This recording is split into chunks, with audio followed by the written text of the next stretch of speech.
નમસ્તે વિદ્યાર્થી મિત્રો, Pathak school Amreli online education ચેનલમાં આપનું સ્વાગત છે. વિષય પર્યાવરણ આસપાસ ધોરણ 4, જેમાં પ્રકરણ નંબર 11, જેનું નામ છે વાડીમાં. એટલે કે આ પ્રકરણમાં વાડી વિશેની વાત, વાડીમાં ઉગતા વૃક્ષો, છોડ તેમજ જુદા જુદા વેલાઓ એ વિશેની સમજૂતી આપણે મેળવીશું. તેમાં પણ વિવિધતા જોવા મળે છે કે ઘણા બધા છોડ જેમાં જુદા જુદા રંગના ફૂલો આવતા હોય છે, ઘણા એવા મોટા મોટા વૃક્ષો કે જેમાં જુદા જુદા ફળ જોવા મળે છે, તેમજ ઘણા શાકભાજીના છોડ પણ હોય છે અને વેલામાં પણ આવે છે.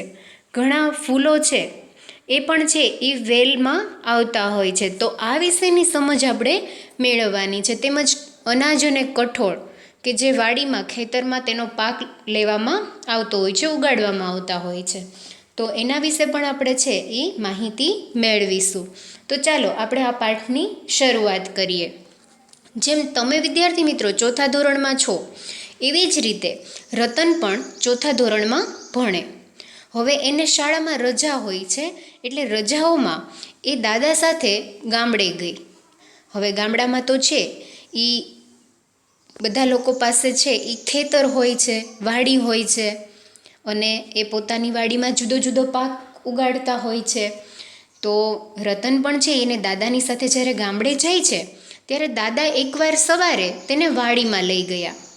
દાદા ગાય, ભેંસ અને બળદને નીરણ નાખે. હવે નીરણ એટલે કે જે ગાય, ભેંસ અને બળદ છે એ જે ઘાસ ખાય છે લીલા રંગનું, એને નીરણ કહેવાય છે. એટલે દાદા છે એ પ્રાણીઓને નીરણ નાખે છે. જેમાં કયા કયા પ્રાણીનો સમાવેશ થયો છે? તો કે ગાય, ભેંસ અને બળદ. ત્યાં તો રતન છે એ વાડીમાં અંદર દોડી ગઈ. તેણે વાડીમાં વિવિધ ફૂલ, શાકભાજીના છોડ અને વેલા જોયા. તેણે અનાજ, કઠોળના છોડ અને ઊંચા ઊંચા વૃક્ષો પણ જોયા. કુંડામાં ઉગેલા ગુલાબ તો કેવા ખબર છે? લાલ, પીળા, ગુલાબી અને સફેદ. વળી એક કુંડામાં તો વેત જેવડો જ વડલો. જો હવે જ્યારે રતન છે એ વાડીમાં અંદર દોડી જાય છે, ત્યારે એ ઘણું બધું જોવે છે. જેમાં છે એ જુદા જુદા રંગના ફૂલ જોવે છે, શાકભાજીના છોડ અને વેલા, એટલે કે ઘણા બધા, જેમ કે રીંગણી, મરચાં, ટમેટા વગેરેના છે એ છોડ હોય છે. અને ઘણા બધા એવા શાકભાજી છે જેમ કે દૂધી, કારેલા, ગલકા, ટીંડોળા વગેરે છે એ વેલા ઉપર થતા હોય છે. તો એ પ્રકારના વેલા અને છોડ બંને જોવે છે. અને સાથે સાથે તેણે તો અનાજ અને કઠોળના છોડ પણ જોયા. અનાજ એટલે કે ઘઉં, બાજરી, જુવાર, તેમજ કઠોળમાં ચણા, વાલ, વટાણા, મગ વગેરે કઠોળના છોડ. અને સાથે સાથે એણે ઊંચા ઊંચા વૃક્ષો, વૃક્ષોમાં કોનો સમાવેશ થાય? તો વડ, આંબો, પીપળો, લીમડો વગેરેને વૃક્ષ કહેવાય છે. અને એમણે છે એ કુંડામાં ઉગેલ ગુલાબ જોયા. તો ગુલાબ કેવા? તો આપણને ખ્યાલ છે કે ગુલાબ છે એ ફક્ત એક જ રંગના નથી હોતા, એમાં પણ છે એ ઘણા બધા જુદા જુદા રંગો જોવા મળે છે. ઘણા ફૂલ છે ગુલાબના એ લાલ હોય છે, ઘણા કેસરી હોય છે, સફેદ હોય છે, પીળા પણ હોય છે. બરાબર ને? તમે પણ જોયા હશે. અને એક કુંડામાં તો તેણે વેત જેવો વડલો જોયો. આપણે એવું કહેતા હોય કે વૃક્ષો છે એ ઊંચા હોય છે, એનું થડ જાડું હોય છે, પરંતુ અહીંયા તો રતને વાડીમાં છે એ કુંડામાં વેત જેવડો વડલો પણ જોયો. અને એ જોઈને તો એકદમ દંગ રહી ગઈ. તે તો આ બધું જોઈ અને દંગ રહી જાય છે, એટલે કે એકદમ ઊભી જ રહી જાય, સ્તબ્ધ થઈ જાય છે અને જોયા જ કરે છે. હવે આંખો બંધ કરો.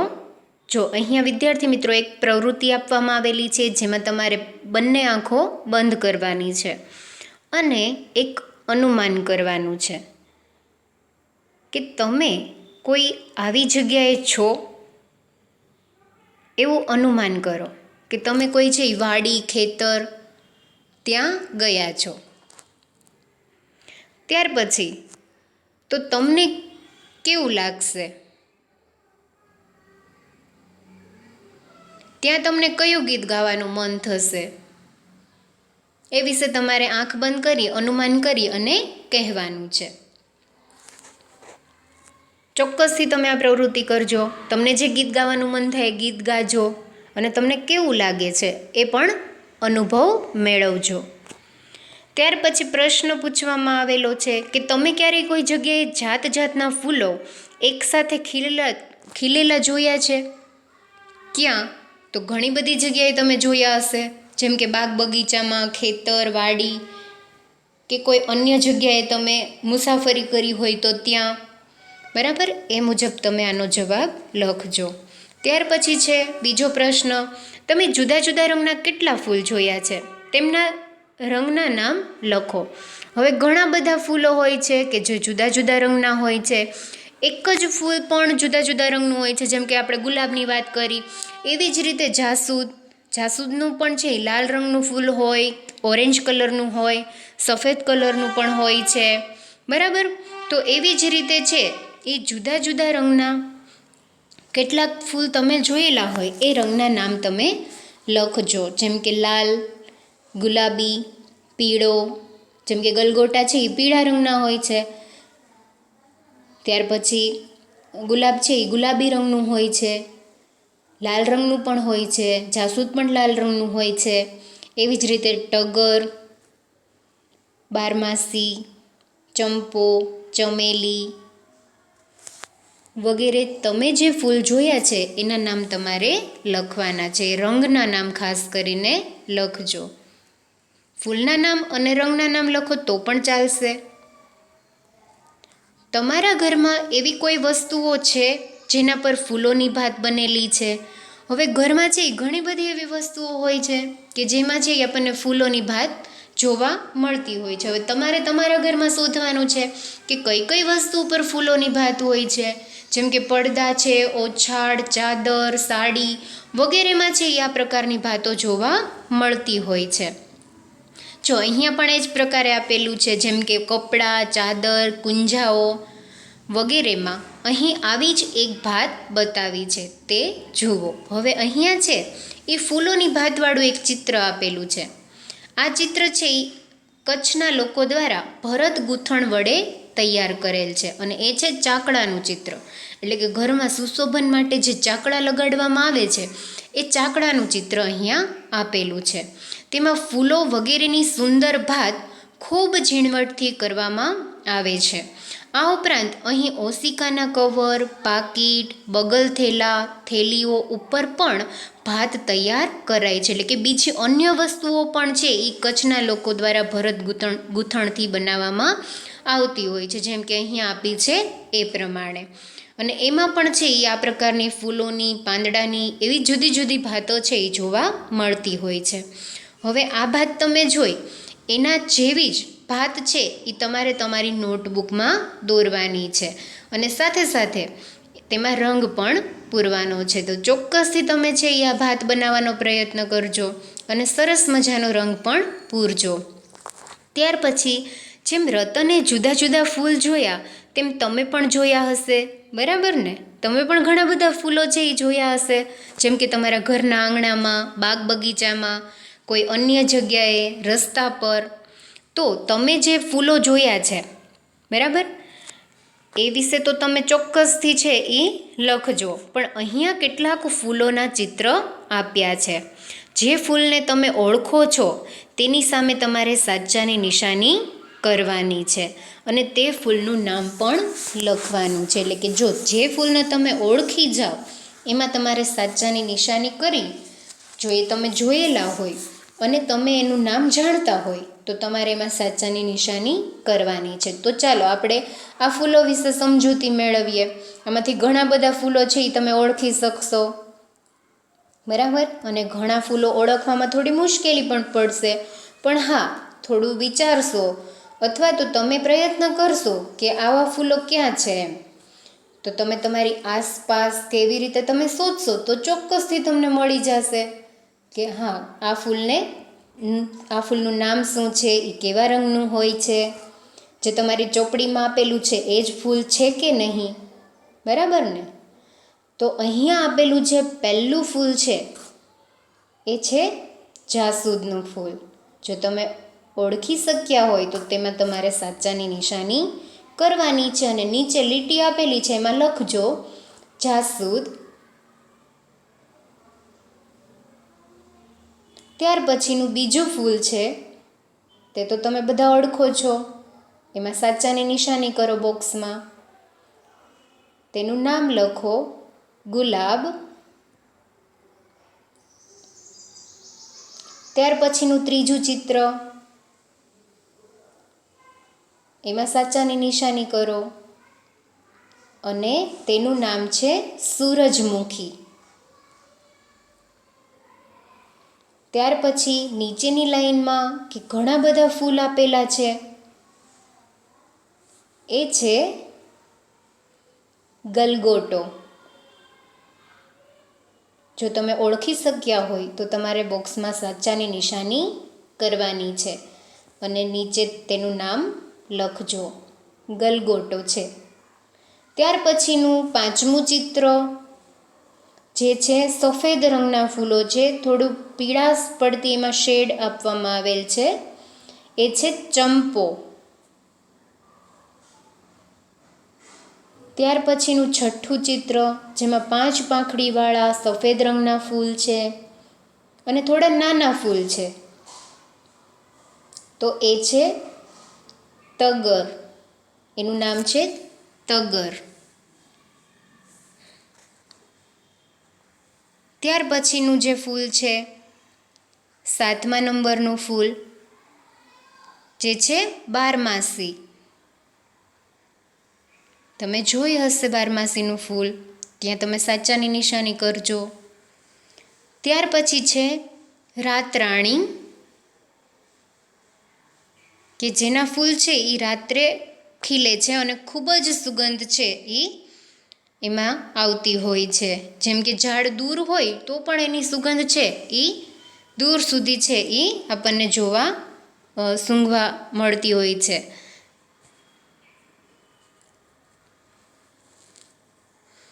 તો એ છે રાતરાણી. છેલ્લું જે ફૂલ છે એ છે કમળનું ફૂલ.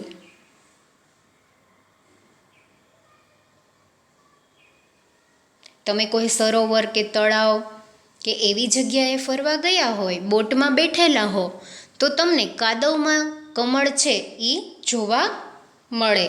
બરાબર, તમે જોયા પણ હશે કમળના ફૂલ. જો તમે જોયા હોય, તમે ઓળખતા હોય તો તમારે તેમાં સાચાની નિશાની કરવાની છે અને નીચે તેનું નામ એટલે કે કમળ એવું લખવાનું છે. તો આપણે જુદા જુદા ફૂલો વિશે ઓળખ મેળવી, તેના નામ લખ્યા. ત્યાર પછી છે વાહ, તમે પણ ઘણા બધા ફૂલોને ઓળખો છો.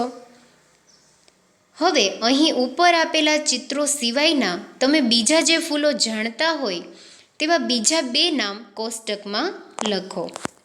હવે જો અન્ય ફૂલો તમે જાણતા હોય તો એ ફૂલોના નામ પણ તમે ચોક્કસથી લખજો. 2 ફૂલો તમને લખવાનું કીધું છે, પરંતુ તમે વધારે ફૂલોને જાણો છો, વધારે સંખ્યામાં તમે ફૂલોને ઓળખતા હોય અને અહીંયા જે ચિત્ર આપેલા છે એના સિવાયના એ ફૂલો હોય તો તમે ચોક્કસથી લખજો, કોષ્ટક બનાવજો. ત્યાર પછીનું જે કોષ્ટક છે એમાં છે એ ક્રમ, વિગત અને ફૂલનું નામ, એટલે કે 2 ફૂલના નામ લખવાના છે. અહીંયા કેટલાક પ્રશ્ન પૂછવામાં આવેલા છે, જેમ કે વૃક્ષ પર ખીલતા હોય એવા 2 ફૂલના નામ. તો એમાં કયા કયા આવશે? તમારે પેન્સિલ વડે છે અહીંયા લખતું જવાનું છે. તો વૃક્ષ ઉપર ખીલતા હોય એમાં ગુલમહોર અને કેસુડો. તમે અન્ય વૃક્ષ પર ખીલતા ફૂલો પણ લખી શકો છો તમારી જાતે. ત્યાર પછી બીજા નંબરમાં છે છોડ ઉપર ખીલતા. તો છોડ ઉપર ખીલતા છે એ અગાઉ પણ આપણે છે એ થોડાક ફૂલોનો પરિચય મેળવ્યો. તો એમાં તમે બારમાસી, ગુલાબ, સૂરજમુખી, ગલગોટો એવું લખી શકો છો. અહીંયા તો ફક્ત આપણે 2 જ નામ લખવાના છે. તો લખો એમાં બારમાસી અને ગુલાબ. ત્યાર પછી ત્રીજો પ્રશ્ન, વેલા ઉપર ખીલતા, એટલે કે વેલ જેવું લાંબી વેલ હોય અને એના ઉપર જે ફૂલ ખીલતા હોય તો એમાં આવશે બોગનવેલિયા અને બીજું છે રાતરાણી, એટલે કે રાતરાણી છે એના ફૂલની પણ વેલ છે એ વેલ ઉપર ખીલતા હોય છે રાતરાણીના ફૂલ. અન્ય વેલ જો તમે જાણતા હોય તો એ પણ તમે લખજો. જેમ કે જુઈના સફેદ રંગના ફૂલ હોય છે, એની સુગંધ પણ ખૂબ જ સરસ હોય છે, તો એ પણ છે એ વેલ હોય છે, તો એ પણ તમે લખી શકો છો.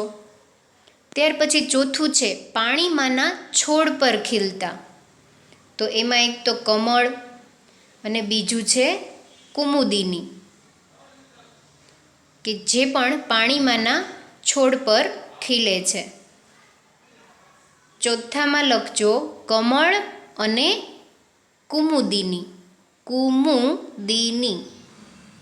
ત્યાર પછી પાંચમો પ્રશ્ન, રાત્રે જ ખીલતા હોય, તેમાં આવશે રાતરાણી અને હરસિંગાર, જે રાત્રે જ તેના ફૂલ છે એ ખીલતા હોય છે. રાતરાણી અને બીજું છે હરસિંગાર. ત્યાર પછી છઠ્ઠું, દિવસે ખીલે અને રાત્રે બંધ થઈ જાય એવા બે ફૂલ, કે દિવસે છે એ સરસ મજાના ખીલેલા હોય, જેવો રાતનો સમય થાય એટલે તરત જ બંધ થઈ જાય, કળી બની જાય, તો એવા ફૂલોમાં આવશે એક તો કમળ અને બીજું છે સૂરજમુખી, કે સૂર્ય ઉગે ત્યારે એ ફૂલ છે એ ખીલેલું જોવા મળે છે, જેવો સૂર્ય અસ્ત થાય એટલે એ છે એ બીડાઈ જાય છે.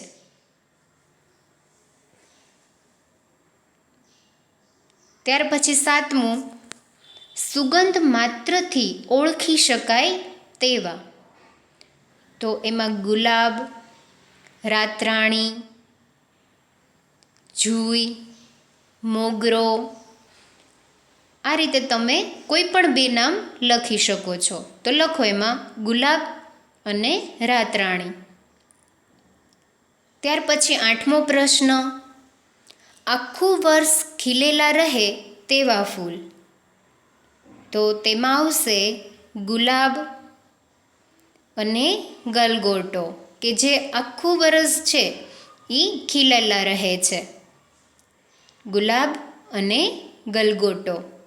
ત્યાર પછી છેલ્લું અને નવમું છે, જેમાં ફક્ત અમુક મહિનાઓમાં જ ખીલતા ફૂલ, એવા ફૂલ આપણે લખવાના છે કે ફક્ત અમુક મહિનાઓમાં જ ખીલતા હોય છે, તો એમાં આવશે મોગરો અને કેસુડાના ફૂલ. મોગરો અને કેસુડાના ફૂલ, એમાં એપ્રિલ ફૂલનું જે એક ફૂલ આવે છે એ પણ છે એ એપ્રિલ મહિનામાં ઉગતું હોય છે, તો એ પણ તમે લખી શકો છો.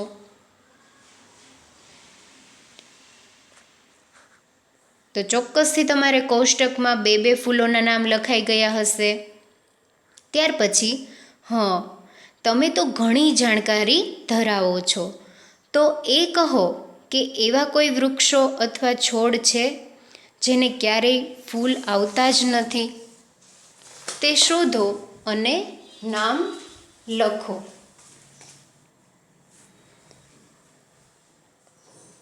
તમે તો ઘણી અહીંયા છે એ એવા વૃક્ષો અને છોડ વિશે તમારે માહિતી લખવાની છે કે જેને ક્યારેય ફૂલ આવતા ન હોય, તો એવા વૃક્ષો તમારે શોધવાના છે અને એવા છોડ શોધવાના છે. તો ચોક્કસથી તમે એવા છોડ છે, વૃક્ષો છે એ શોધી અને તેના નામ અહીંયા લખજો. જેમ કે આપણે કહી શકીએ કે વડલો છે, પછી કોઈ એવા છોડ કે જેમાં ફૂલ ન આવતા હોય, તો તુલસી છે, બરાબર. તો આવી જ રીતે તમે અન્ય વૃક્ષ કે છોડના નામ વિચારી અને અહીંયા લખજો. તો વિદ્યાર્થી મિત્રો, આ વિડીયોમાં આપણે આ પ્રકરણ છે એ અહીંયા સુધી સમજ્યા. હવે પછીના વિડીયોમાં આપણે આ પ્રકરણના અગાઉના જે મુદ્દા એટલે કે બાકી રહેલા જે મુદ્દાઓ છે એની સમજૂતી મેળવીશું. અસ્તુ.